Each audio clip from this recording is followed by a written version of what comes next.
नेता प्रतिपक्ष जयराम ठाकुर ने कहा कि देश के यशस्वी प्रधानमंत्री नरेंद्र मोदी जी के 11 साल का कार्यकाल भारत का स्वर्णकाल है।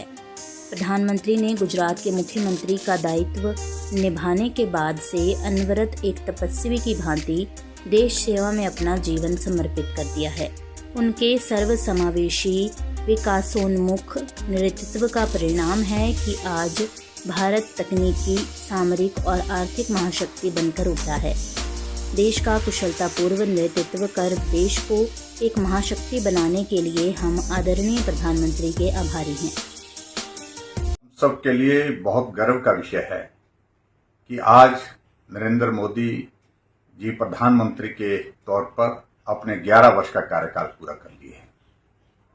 60 वर्षों के इतिहास में नरेंद्र मोदी जी पहले व्यक्ति हैं कि जो लगातार तीसरी बार देश के प्रधानमंत्री बने हैं। आप अंदाजा लगाइए, 11 वर्ष पहले देश की एक स्थिति ऐसी थी कि आर्थिकी की अगर हम बात करें, हम 11वें स्थान पर थे दुनिया की आर्थिक की दृष्टि से अगर हम बात कहें। लेकिन आज 11 वर्षों के बाद भारत दुनिया की 4th इकोनॉमी बन गई।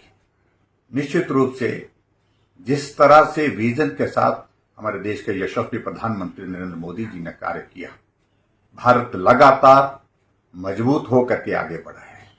विश्व के मानचित्र पर मजबूत भारत, आगे बढ़ता हुआ भारत, मजबूत नेतृत्व नरेंद्र मोदी जी के साथ सब दुनिया वाले आज देख रहे हैं। हम सबके लिए गर्व का विषय है कि ऐसे वैचारिक बिंदु विषय जो इस प्रकार के थे, जिनके बारे में हम कभी कल्पना नहीं कर सकते थे कि ये भी अपने जीवन में हमको देखने को मिलेगा। धारा 370 हम समाप्त होने की बात कहते थे, हटाने की बात कहते थे, लेकिन नरेंद्र मोदी जी के नेतृत्व में धारा 370 समाप्त हुई और ये हम सब लोगों ने, पूरे देश ने, पूरी दुनिया ने देखा।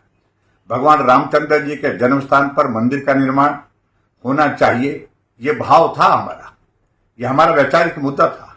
लेकिन उसके बावजूद हम इस बात को मान करके चले थे कि शायद ही हम अपने जीवन में ये दृश्य देख पाएंगे जब भगवान रामचंद्र जी के जन्म स्थान पर भूमि पूजन होगा, मंदिर का निर्माण होगा और भव्य मंदिर में रामलला जी विराजमान होंगे। वो दृश्य भी हमने देखा।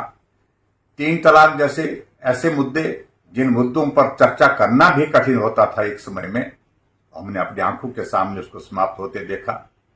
हमें इससे आगे बढ़ करके महिला आरक्षण होना चाहिए बोलते सब थे, लेकिन करता कोई नहीं था। लेकिन हमने इस बात को भी देखा कि देश की आबादी का 50% हिस्सा जो आबादी का महिलाओं का है, उनके लिए 33% का आरक्षण का बिल लोकसभा में, राज्यसभा में पारित तब हुआ जब देश के प्रधानमंत्री नरेंद्र मोदी जी बने। आज हमारे लिए इस बात को लेकर के प्रसन्नता है कि हमारा पड़ोस का देश जो लगातार भारत को अलग अलग समय में परेशान करता था, आतंकवाद को फैलाने के लिए काम करता था, जिस भाषा में उसको जवाब देना था उस भाषा में जवाब दिया। अगर उड़ी की घटना हुई तो सर्जिकल स्ट्राइक से जवाब दिया। अगर पुलवामा की घटना हुई तो एयर स्ट्राइक के माध्यम से जवाब दिया गया।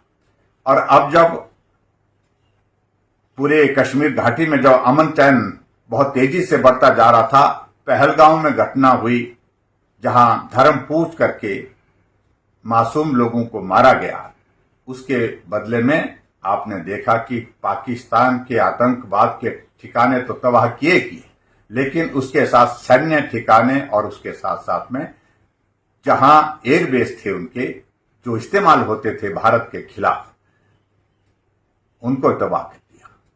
ऐसी सूरत में आज हमारे लिए बहुत बड़ी प्रसन्नता है कि हमारे देश के प्रधानमंत्री नरेंद्र मोदी जी ने अपने 11 वर्ष का कार्यकाल पूरा किया है। वो यशस्वी हों, वो लगातार भारत को आगे बढ़ाने में अपना योगदान जिस रूप में दे रहे हैं उस रूप में देते रहें, ऐसी सबकी शुभकामनाएं उनके साथ है। और देवभूमि हिमाचल प्रदेश की ओर से भी हम आदरणीय प्रधानमंत्री नरेंद्र मोदी जी को यही कहना चाहते हैं कि आप आगे बढ़ो। ये देवभूमि हिमाचल प्रदेश चट्टान की तरह आपके साथ है और मैं एक बार फिर से देश के यशस्वी प्रधानमंत्री नरेंद्र मोदी जी को बहुत बहुत बधाई देता हूं अपने 11 वर्ष के कार्यकाल को पूरा करने पर। और संकल्प से सिद्धि एक ऐसा एक अध्याय जिसको पूरे विश्व ने देखा है। हम इंफ्रास्ट्रक्चर में आगे बढ़े हैं, हम इकोनॉमी में आगे बढ़े हैं, हम देश और दुनिया के बीच में अपनी साख मजबूती से दर्ज कराने में आगे बढ़े हैं। ऐसे में फिर से एक बार मैं देश के प्रधानमंत्री नरेंद्र मोदी जी को बधाई देता हूं, शुभकामनाएं देता हूं। धन्यवाद। वीडियो से जुड़े रहने के लिए धन्यवाद। हमारे चैनल को सब्सक्राइब कीजिए अभी।